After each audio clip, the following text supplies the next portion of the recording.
¿Qué tal, jóvenes? ¿Cómo les va? Espero que se encuentren muy bien. Miren, en esta ocasión el video que estoy grabando, en este video pues hablaré acerca del tema número uno o el primer tema del segundo parcial de la clase de literatura 2. El tema es la Ilíada y la Odisea como ejemplos de la epopeya. En primer lugar, voy a explicar qué es la epopeya, ¿verdad? ¿Qué es la epopeya? La epopeya, chicos, es un género es un subgénero narrativo. Ustedes saben que la literatura tiene algunos géneros, por ejemplo, el género narrativo, el género lírico poético, el género dramático y el género ensayístico. El género ensayístico son los ensayos literarios, no los ensayos de investigación como los que hacemos a veces aquí en la escuela, ¿no? O, por ejemplo una tesis, no, sino el ensayo literario pues tiene otras características, otras peculiaridades, ¿no? Que lo hacen literario, que lo hacen literatura, que lo hacen arte incluso, ¿no? Tenemos el género dramático, les comentaba, que es el teatro, no en su representación física, digámoslo así, espacial, sino el texto.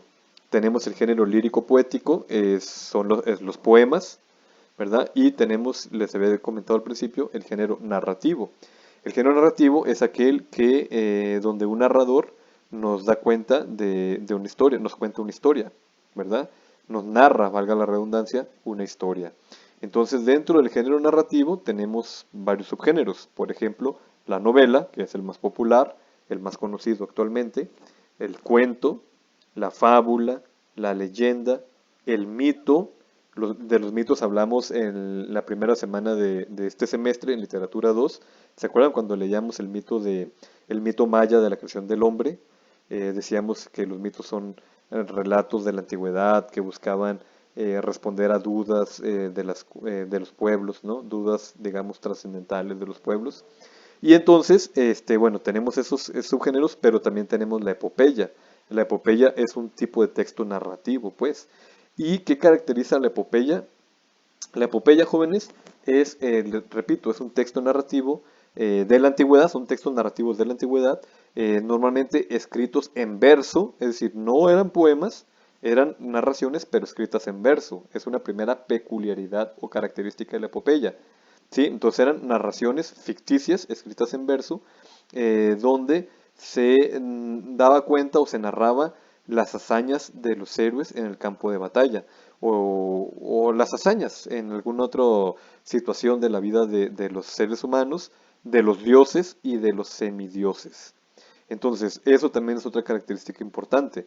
En las epopeyas nos hablan de acontecimientos muy importantes, de grandes hazañas realizadas por seres humanos, pero también por dioses e incluso por semidioses, ¿verdad? ¿Qué son los semidioses? Bueno, eran tipos de seres producto la unión de un hombre con una diosa o de una mujer con un dios, ¿sí? Y en eso creían los griegos en la antigüedad, por ejemplo, ¿no? Creían en la existencia de los semidioses.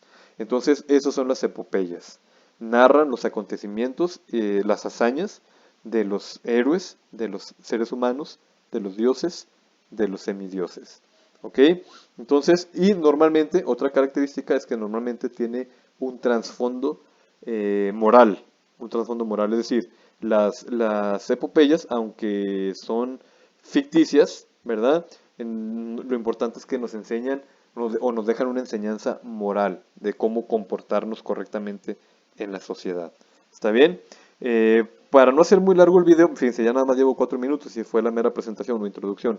Para no hacer muy largo el video, no les voy a contar de qué trata la Ilíada y la Odisea. Si a ustedes les interesa de qué trata cada una de estas dos obras épicas, pueden meterse a internet o pueden leer las obras, ¿no? Que es mejor que leer las obras directamente, ¿verdad? Tanto la Ilíada como la Odisea, jóvenes, son ejemplos de epopeyas, ¿sí?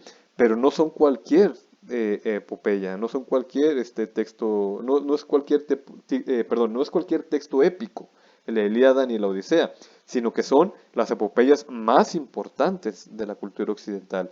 Son tan importantes tanto la Ilíada como la Odisea que se han convertido en los dos grandes pilares de la literatura occidental de todos los tiempos. Es decir, son los cimientos, chicos, de la literatura occidental, la Ilíada y la Odisea. Ahora bien, ¿por qué son tan importantes estas obras?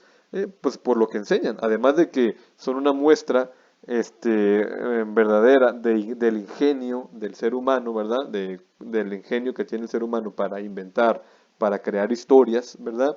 Lo importante también es que enseñan funcionan como las bases del comportamiento de la sociedad occidental. ¿Ok? Entonces, les digo, no nos va a contar la historia porque pues no hay mucho tiempo para ello, la historia de cada una de las obras, pero bueno, es importante también señalar que tanto la Ilíada como la Odisea se le atribuyen al griego, al rapsoda, al rapsoda o al trovador, digámoslo así, griego llamado Homero, a Homero. Realmente no sabemos si Homero fue el autor de las dos obras. De hecho, ni siquiera tenemos la seguridad de que haya existido ese tal Homero. A estas dudas se le conocen como la cuestión homérica, de que no sabemos si Homero realmente existió y si es que sí existió, si es que existió, no sabemos si fue el autor de ambas obras. Ha habido estudiosos de la literatura, de estas obras épicas, que han dicho, que han tenido una hipótesis un poquito diferente y esta ha consistido en que quizás Homero no escribió las dos obras, sino que pudo haber escrito solamente la Ilíada. ¿Por qué? Bueno, porque se encuentran algunas diferencias, incluso al parecer hasta estilísticas, entre la Ilíada y la Odisea, ¿verdad? Al argumento más fuerte que dice que se da al pensar o al atribuirle ambas obras a Homero es porque la Odisea es la continuación o la secuela, como decimos hoy en día, la secuela de la Ilíada. Entonces es la continuación de la Ilíada. Por eso les digo, es un argumento fuerte a favor de que Homero haya sido el autor de ambas obras. ¿Ok? Bueno, en la Ilíada, la guerra se convierte como en un pretexto, digámoslo así, en un pretexto para mostrar, para describir las mejores virtudes, muchachos, pero también los peores defectos de los seres humanos. ¿En dónde? En situaciones extremas. En este caso, la guerra, como comentábamos, ¿no? ¿Qué es una situación extrema, jóvenes? Esto significa un momento difícil, difícil, muy difícil de prueba para el ser humano. Las situaciones extremas son aquellas situaciones complicadas para el ser humano, donde el ser humano tiene que usar su inteligencia, su capacidad de trabajar de manera colaborativa, su fuerza incluso, su fuerza física incluso, para poder salir adelante y para poder vencer